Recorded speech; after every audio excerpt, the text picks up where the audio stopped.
You want to support Roland Martin Unfiltered? Be sure to join our Bring the Funk fan club. Every dollar that you give to us supports our daily digital show. There's only one daily digital show out here that keeps it black and keep it real. As Roland Martin Unfiltered. Support the Roland Martin Unfiltered daily digital show by going to RolandMartinUnfiltered.com. You can make this possible. A 22-year-old black man was attacked by multiple white men who accused him of being a burglar after leaving his girlfriend's home. Now, he was brutally assaulted with serious injuries. Darquan Jones suffered a broken arm, a broken nose, and 5 broken bones in his face. Joining us right now is Cameron Middlebrooks, president of the Des Moines, Iowa NAACP. Cameron, glad to have you on the show. This is absolutely crazy that these white men attacked him. And he's a burglar, but he's leaving the home? So he wasn't actually leaving the home. He was attempting to get to his girlfriend's house. She didn't answer the door, and that's when he was approached by these 2 men accused of burglarizing a home or a piece of property. That was not the case. There were no reports to police of any burglary that evening, and that's where the beating began to occur. This is certainly just, unbelievable. He was pummeled. First of all, how many white men were involved in this? So at least 2 that we know of. Okay, and so they attack him. When did this take place? So this took place early Saturday morning. Quan was on his way to his girlfriend's house to get some sleep before he was going to head to work. The attack occurred right outside of it, or started outside of his girlfriend's home. He got in a tussle with them, was able to get away, and tried to run to a nearby field where he slipped. And that's when they began to put him in a chokehold. And one of the perpetrators began to brutally beat him. They dragged him to a nearby body of water. I would best describe it as a creek. That's when they began to dunk his head underwater. At this time, 2 women who were living in the nearby apartment complex heard the commotion. They came outside trying to figure out what was going on. And that's when they found Quan and these folks tussling. Quan was able to get away from them and cross the creek and get into the safety of these 2 black women that, in my opinion, saved his life. It distracted the group of men in time, just enough to get him to safety. I have to ask, is the girlfriend black or white? She's black. So I wanted to make sure that we didn't have a situation there. Where she lives obviously we're talking about Iowa, but is it mostly whites who live in the apartment complex? Is it racially mixed, or is it predominantly white? So this area in particular, on the south side of Des Moines, where they do reside, is multiracial. There are mostly moderate to low-income families, but obviously it is Des Moines, Iowa. African Americans only account about 13% of the entire population in the city. So they think he's a burglar. So they believe that they're cops? This sort of sounds like, to me, like what we just discussed with Ahmaud Arbery in Brunswick, Georgia, where, you think he's robbing something, so therefore you now have the right to chase the person out and beat the hell out of him. Exactly, Roland. When I first heard about it, this occurred actually 2 days after we experienced a cyber attack with our Civil Rights Commission and our Des Moines City Council, where racial slurs were railed off at that time. To me, it just shows an escalation of racial tension, not only in Des Moines, but across this country.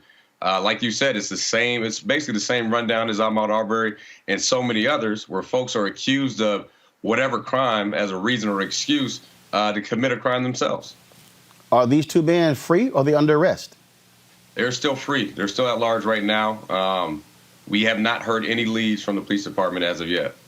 Now, were these 2 men living in the apartment complex? We do not know. But they still have not been caught? They still have not been caught. Do they know? Do they have a sketch out, photos of these individuals? Roland, they don't have any of that yet. The 2 women, I think, probably had the best look at them, more so than Quan did. But they were quite a few distance away. The lady told me roughly about 25 yards.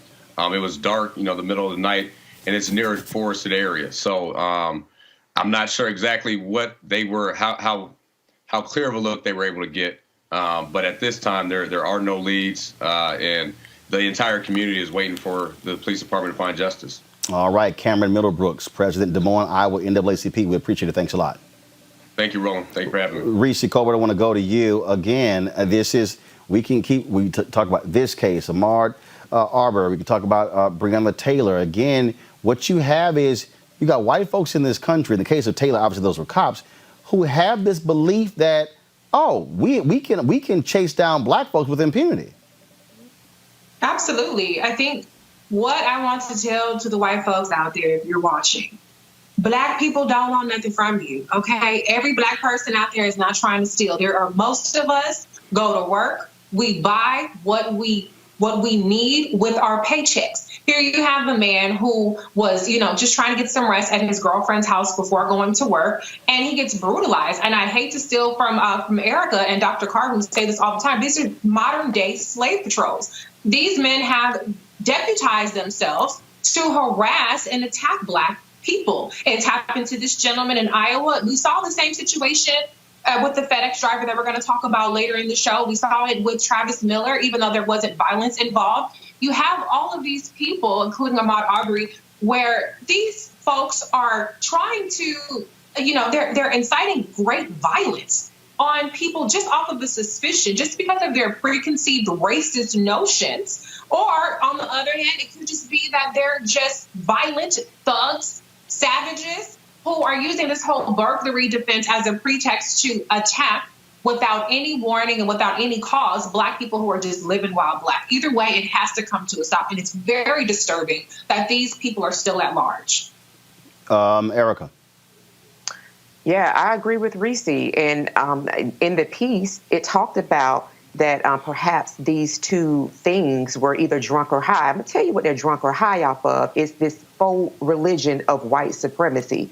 And when we continue to see this playbook of how to harm black life and literally not be held into account, we really see how it's just an allegation.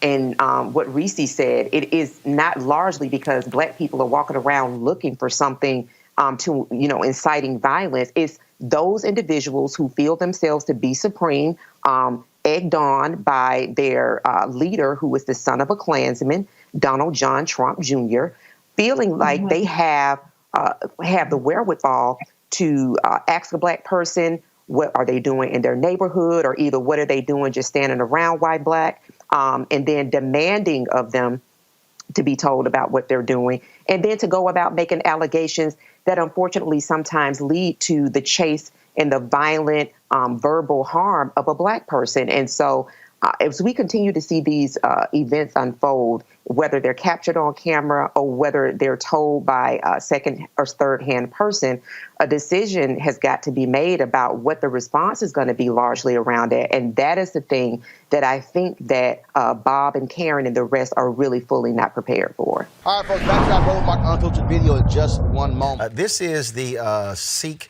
VR headset created by Mary Spiel, the sister. We had her on the show. Black woman. She actually is the inventor of this particular headset. And so what happens is you just simply place your phone right into here, and then of course close it up, and then go to their website and then their app, and you can actually experience the comedy showcase. And so they have these headsets, these VR headsets, on their site seek.com for sale. Then also they have these 4D 360-degree headphones. First of all, I love the two stuff because they're in black and old gold, my frat colors. But these are awesome because for gamers, it comes with a detachable headset, and again, folks, it gives you 360-degree sound. Amazing sound. If you want to buy these, you have a promo code you can use. This is just for our followers, and it is RMVIP2020. RMVIP2020. Put that promo code in if you want to buy the headphones, buy the VR headset. You get that discount to buy it. They're amazing. So seek.com, RMVIP2020. Now back to your Roland Martin Unfiltered video.